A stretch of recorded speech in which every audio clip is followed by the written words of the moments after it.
Now question number 21st question क्या है? The restrictions on n k and p so that p Y plus W y will be defined are. पहला part आपको given है k equal to 3, p equal to n. Second part k is arbitrary and p equal to 2।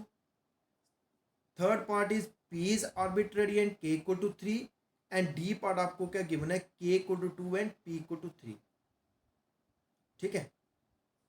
और ये जो आपको जितने भी P Y W Y ये जो चार मैट्रिक्स आपको गिवन है, ठीक है, इन चारों मैट्रिक्स के ऑर्डर आपको गिवन है। जैसे एक्स का ऑर्डर क्या है? 2/n। वाई का ऑर्डर क्या है? 3/k। जेड का ऑर्डर क्या है? 2/p। डब्ल्यू का ऑर्डर क्या है? n/3। एंड पी का ऑर्डर क्या है? p/k। तो देखो गिवन क्या आपको? P Y plus W Y. आप इसको ध्यान से समझना। सबसे पहले देखो पी वाई को। पी और वाई दोनों मैट्रिसेस हैं और इनकी क्या हो रही है? मल्टीप्लिकेशन हो रही है। तो दो मैट्रिक्स की मल्टीप्लिकेशन कब पॉसिबल होती है? अगर पहले मैट्रिक्स के नंबर ऑफ कॉलम्स और दूसरे मैट्रिक्स के नंबर ऑफ रोज क्या हो? इक्वल हो। ठीक है। तो देखो P में नंबर ऑफ कॉलम्स कितने? P मैट्रिक्स में नंबर ऑफ कॉलम्स कितने? K। और Y मैट्रिक्स में नंबर ऑफ रोज कितनी है? Y मैट्रिक्स में नंबर ऑफ रोज कितनी है? 3। तो देखो आंसर आपका एक आ गया, K इज इक्वल टू 3।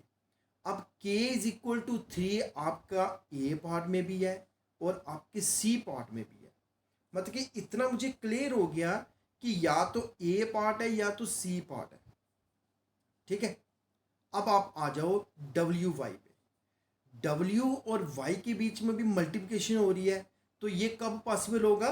जब डब्ल्यू के नंबर ऑफ कॉलम्स और वाई के नंबर ऑफ रोज क्या होंगे? सेम होंगे। ठीक है। तो देखो ऑर्डर ऑफ डब्ल्यू क्या है? n/3।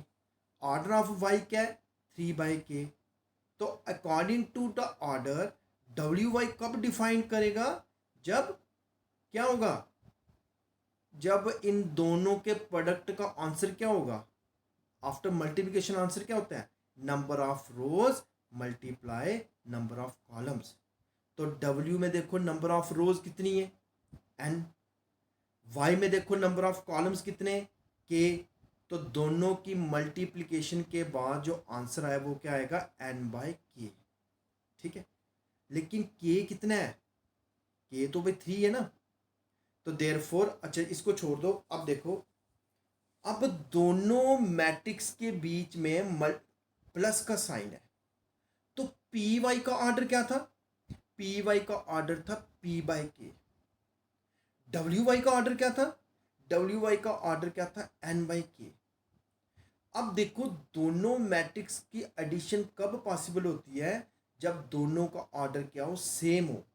इसका मतलब P Y plus W Y कब डिफाइन करेगा? जब order of P Y is equal to order of W Y. अब ऑर्डर ऑफ पी वाई क्या है? पी वाई का ऑर्डर क्या था? It is p/k equal to order of W Y क्या है? It is n/k। देखो k और k को आप कैंसिल कर दो तो p किसके बराबर आ गया? n के बराबर। तो देखो मैंने आपको स्टार्टिंग में क्या बोला था? या तो ए ऑप्शन ठीक है या सी ऑप्शन ठीक है। तो देखो p इक्वल टू n किस में आ रहा है? It is a part. तो आपका ए पार्ट जो है इट इज करेक्ट ऑप्शन। अब इसी तरह से आपने यही ऊपर वाले ऑर्डर लेके 22nd क्वेश्चन को सॉल्व करो। ये बहुत ही आसान है। देखो आंसर नीचे गिवन है, आप आंसर देख के भी निकाल सकते हो। इसमें भी सेम अलजेब्रा ही चलेगा, प्लस माइनस का ही है इसमें। ठीक है। इस वक्त इतना बता देता हूँ कि 7 एक मैट्रिक्स नहीं है, 7 एक स्केलर है। तो जो एक्स का ऑर्डर है वही 7 का ऑर्डर होगा। 7 के तो ऑर्डर को देखना नहीं है, आपने सिर्फ यहाँ पे एक्स का ऑर्डर देखना है और जेड का ऑर्डर देखना है। और दोनों में क्या हो रहा है? डिफरेंस। डिफरेंस कब होता है? जब दोनों का ऑर्डर क्या हो? सेम हो। ठीक है। तो इसको नीचे देखो आंसर, इसको आप खुद सॉल्व करो। तो इसी के साथ आपकी एक्सरसाइज 3.2 जो है ये हमने कंप्लीट कर दिया है। नेक्स्ट लेक्चर में हम एक्सरसाइज 3.3 के लेटर कुछ डेफिनेशंस हैं, उनको भी डिफाइन करेंगे, प्लस एक्सरसाइज को स्टार्ट करेंगे। ओके।